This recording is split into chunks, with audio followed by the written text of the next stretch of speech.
Kami faham perasaan anda. Anda search satu fakta ringkas dan 2 jam kemudian anda masih lagi mencari-cari fakta itu dengan lebih mendalam di Wikipedia dan web page lain.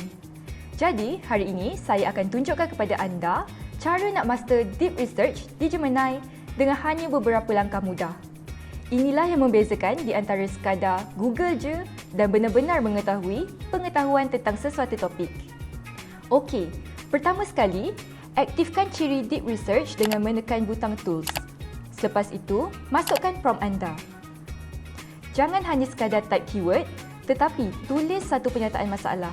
Daripada sekadar cari tentang kereta elektrik, cuba tanya, apakah 3 halangan infrastruktur terbesar bagi kenderaan elektrik di kawasan luar bandar? Kalau anda tetapkan apa yang anda nak dengan betul, anda tak akan terganggu dengan perkara lain yang tidak penting. Lepas anda dah prompt, deep research akan jana satu pelan tentang topik yang anda nak selidik.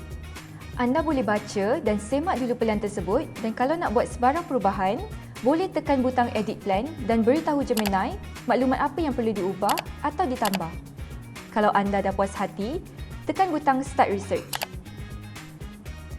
Beri Gemini masa sekejap untuk layari web secara automatik. Proses ini selalunya ambil masa 5 hingga 10 minit. Anda boleh semak status thinking atau searching untuk tahu perkembangan carian yang anda lakukan. Apabila carian itu dah selesai, satu laporan berstruktur akan disediakan untuk anda. Di dalam laporan itu ada sintesis maklumat yang menyeluruh serta sumber rujukan asal untuk pengesahan data. Jadi, tunggu apa lagi? Berhenti mencari dan mula menyelidik dengan Gemini Deep Research.